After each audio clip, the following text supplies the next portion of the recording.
Hi everyone, welcome back again to my channel. Bulan lalu adalah bulan yang cukup padat buat aku karena aku ambil cukup banyak responsibility sebenarnya. Dan mungkin my Instagram friends here tahu kalau misalkan kemarin aku sempet jadi TEDx speaker, aku siapin grand launching untuk organisasiku. Terus I also had my final exams at the very same time dan ada juga beberapa partnerships, collaboration, sama beberapa brands juga dan kesibukan-kesibukan lainnya. So, hari ini kita akan bahas seputar time management and how do I manage my time. Di antara banyaknya kesibukan-kesibukan kayak contohnya kuliah, terus mungkin speaking engagements, dan juga organisasi yang mungkin kasusnya juga relevan nih sama teman-teman semua. Sebenarnya topik ini cukup highly requested. I don't know why, mungkin kalian penasaran gimana caranya aku manage waktu aku, tapi at the same time ini adalah salah satu pertanyaan yang very hard for me to answer. Karena aku sendiri sebenarnya I don't really have like a fixed formula and how do I manage it. Dan aku juga trial and error banget. Aku coba cara cukup banyak juga. Kira-kira cara apa ya yang paling tepat supaya aku bisa manage waktu aku supaya lebih efektif dan juga lebih efisien. Dan aku mau ingetin juga ke teman-teman semuanya bahwasanya mungkin cara-cara yang aku lakuin di sini belum tentu cocok semuanya ke teman-teman semua, dan ini kembali lagi ke diri kalian masing-masing. Jadi bisa disesuaikan. Semoga video ini bisa jadi referensi untuk teman-teman yang mungkin bingung cara ngatur waktu yang tepat untuk teman-teman gimana, mungkin bisa jadikan referensi. So without any further ado, let's move on to tip number 1. Oke, tips yang pertama adalah to set your priority. Nah, kalau di kasus aku, I have 5 responsibilities yang aku urutkan berdasarkan prioritas dan level of urgency. Nah, yang pertama ini aku ada kuliah atau pendidikan, tentunya nomor 1. Yang kedua ada Gores Denai, it's my non-profit organization, itu pekerjaan jatuhnya. Yang ketiga ada organisasi-organisasi lain, contohnya kalau di aku PPI Belanda, PPI Rotterdam, dan mungkin organisasi-organisasi lain mungkin seperti perhimpunan juga gitu. Yang keempat ada YouTube, dan yang kelima ada partnerships, collaborations, speaking engagements dengan external parties. Nah, 5-5-nya ini tentunya nggak sedikit, at least untuk aku, karena tentunya tiap responsibility itu demand workload yang nggak sedikit juga gitu. Oleh karenanya, kita harus bisa formulate cara, gimana sih caranya supaya kita bisa manage waktu kita dengan baik. Nah, untuk tips yang pertama ini, yang paling tahu cara untuk set your priorities adalah kamu sendiri. Nah, kalau di kasus aku, di sini aku taruh kuliah atau pendidikan itu yang pertama, nomor 1. Tapi mungkin untuk teman-teman yang udah kerja, mungkin bisa taruh pekerjaan dulu di nomor 1 atau bahkan hal-hal lainnya gitu. Oh ya, aku mau ngasih tahu juga kalau misalkan 5 responsibilities yang tadi aku udah sebutin itu di luar spend waktu sama keluarga ya, di luar spend waktu sama keluarga, di luar me time dan lain-lain. Jadi purely pekerjaan dan juga pendidikan dulu. Once you're done setting up your priority, it's time to move on to plan your schedule sih. Sebenarnya aku lebih nyebutnya plan your schedule.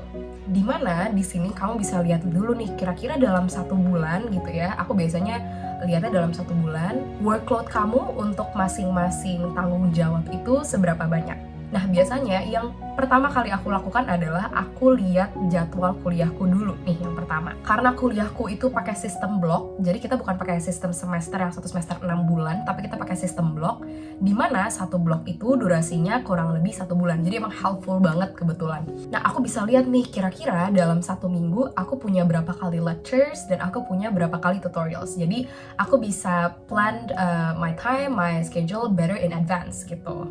Nih, kita ambil contoh misalnya aku punya 1 kali lecture dalam seminggu dan 3 kali tutorials. Nah, kayak jadwal yang teman-teman bisa lihat di sini, aku punya waktu free itu di hari Senin dan di hari Kamis.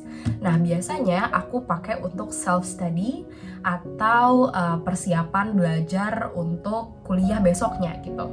Nah, tentunya di hari libur itu aku juga nggak 24 jam terus-terusan belajar nonstop, tentunya enggak. Tentunya aku ngerjain hal-hal lain juga, dan biasanya kalau lagi nggak belajar untuk kuliah, aku biasanya manfaatin waktunya untuk ngerjain kerjaan gitu. Jadi untuk Gores Denai misalkan, tadi prioritas yang kedua gitu ya, berarti aku misalnya di hari Senin gitu ya kerjain per hari, aku blok kalenderku 3-4 jam per hari untuk gores the night. Dan sama halnya dengan organisasi-organisasi lain yang aku kerjakan ketika aku memang lagi nggak belajar untuk kuliah gitu. Tapi penting banget menurutku untuk block kalender kalian. Jadi misalnya di hari Senin itu aku, let's say aku bangun jam 8 pagi, terus aku siap-siap segala macam, start my day gitu ya, plan my day. Mungkin aku, let's say aku mulai hariku di jam 10, misalkan jam 10 sampai jam 1 aku belajar dulu gitu. Nanti ada break, belajar lagi dari jam 2 sampai jam 4 misalnya. Lalu nanti di jam 5 sampai jam 7 atau jam 8 gitu ya, misalnya aku ngerjain kerjaanku dulu, misalkan gores the night dan juga organisasi-organisasi lain. Nah, untuk yang keempat, yaitu untuk YouTube ini sendiri, aku biasanya udah plan dari awal dulu. Kira-kira aku mau post, mau upload video berapa kali dalam seminggu gitu. Nah, karena aku sekarang juga pengen lebih konsisten dalam upload video, aku biasa jadwalin nih kira-kira kapan ya aku bisa take videonya, execute videonya gitu. Tapi kalau misalkan teman-teman punya cara yang lebih baik supaya nggak ambil waktu weekend, itu bisa banget komen di bawah. Cuma kalau aku memang sayangnya masih harus mengambil waktu libur, yaitu di Sabtu dan Minggu. Kurang lebih kayak gitu, dan aku pengen note betapa pentingnya to plan everything in advance gitu. Karena kadang tuh kita nggak begitu ngeh ya, ada berapa banyak sih responsibilities dan tanggung jawab yang kita punya gitu. Jadi kadang aku tuh dulu pernah ya, waktu belum pakai cara ini untuk manage waktu aku tuh lama di ngeplanin kira-kira aku 1 bulan tuh mau ngapain gitu, atau 1 minggu mau ngapain gitu aja tuh udah ambil waktu lama banget, dan menurut aku itu kurang efektif, kurang efisien gitu. Jadi it's very important for you to plan everything in advance. Nah, setelah kamu set up your priority tadi udah, terus juga udah plan your schedule, oversee your schedule gitu ya dalam 1 bulan, sekarang waktunya kamu untuk list down everything that you have to do daily. Ada banyak banget productivity tool yang bisa bantu kamu untuk keep track hal-hal yang harus kamu kerjakan gitu ya. Contohnya ada Google Calendar, dan ada Notion, ada Slack, ada Trello, ada banyak banget. Atau kalau misalkan kamu nggak mau digital, kamu juga bisa notes ya, ditulis gitu, paper, fisik. Nah, sebelum aku pindah ke Notion dan Google Calendar, dulu tuh aku juga nulis di journal gitu ya, di notes gitu. Kenapa aku pindah tuh karena sebenarnya kalau pakai aplikasi yang digital gitu, aplikasi itu kan sudah terintegrasi gitu. Jadi kalau kamu mau pakai iPad atau pakai HP kamu atau pakai laptop gitu ya, itu udah bisa kebuka juga gitu. So, itu salah satu alasan aku. Cuma kalau memang kamu lebih cocok ditulis secara fisik gitu, itu nggak masalah juga. Aku selalu list down the things that I have to do daily. Kenapa perlu ditulis? Yang pertama sebenarnya adalah supaya kamu nggak lupa. Nah, kita punya kecenderungan kalau misalkan nggak ditulis itu, at least aku ya biasanya, kayaknya tuh bukan sesuatu yang important gitu, bukan, ya not as important lah ya, nggak terlalu penting, jadi kita nggak tulis, lalu kita bisa lupa gitu. Yang kedua adalah you can track your progress, jadi kamu bisa track mungkin progress kamu tiap hari. Misalkan kalau belajar, oh kamu udah ngelakuin ini, kamu udah revise chapter ini. Jadi kamu bisa tahu kamu udah ngerjain seberapa banyak juga. Dan yang ketiga adalah ada sense of satisfaction when you cross off the things you've done. Dan itu rasanya benar-benar satisfied, itu enak banget ketika kamu udah checklist, kamu tick gitu ya, hal-hal yang udah kamu lakuin untuk hari itu gitu misalnya. Tips yang keempat, and also very very important thing to note here, adalah you also have to manage your energy. Obviously, kita sebagai manusia, we have our own limit, dan it's actually very okay for you to take a break. Kalau kamu gabung di organisasi, kamu bisa banget nih belajar untuk mendelegasikan pekerjaan gitu ya ke teman-teman kamu, ke kolik kamu, dan itu wajar banget, nggak apa-apa sebenarnya.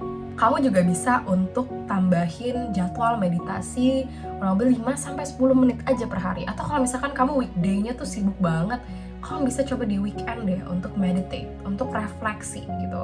Kira-kira apa aja yang sudah kamu lakukan sejauh ini, terus hal-hal apa aja yang went well, hal apa aja yang tidak, sehingga kamu juga bisa restate your purpose lagi, kamu bisa mengatur semuanya supaya jadi lebih baik, dan supaya kamu nggak burn out juga. Selain itu, that's also okay for you untuk membagi hidup kamu dalam fase-fase. Misalnya di kuartal pertama tahun 2022 gitu ya, Januari sampai Maret kamu mau fokus kuliah. Baru nanti di kuartal kedua kamu fokus pekerjaan, atau dibalik, atau gimana cara kamu bagi responsibilities itu. Itu menurut aku juga nggak apa-apa. Jadi disesuaikan aja ke kaliannya masing-masing. Nah, kurang lebih itu yang aku lakukan, gimana caranya aku manage waktu aku setiap harinya. Untuk aku itu cukup efektif, tapi aku juga mau disclaimer untuk teman-teman semuanya, bahwasanya apa yang aku lakukan di sini belum tentu semuanya cocok untuk teman-teman juga. Jadi, jangan lupa disesuaikan juga sama tanggung jawab dan juga jadwal dari kalian masing-masing supaya lebih relevan. Oke, that's it from me. Those 4 tips semoga bisa membantu teman-teman yang mungkin lagi kebingungan gimana caranya bisa manage waktu yang baik gitu. Semoga bisa jadi referensi juga. Kalau teman-teman punya cara lain gimana caranya kalian manage waktu kalian, boleh banget ditulis di kolom komentar supaya aku dan teman-teman lain juga bisa belajar. Dan kalau misalkan teman-teman punya ide kira-kira aku harus bikin video apa selanjutnya, atau kalau teman-teman ada penasaran, please leave your comments down below. Semoga videonya membantu, and I'll see you guys on my next video. Bye-bye!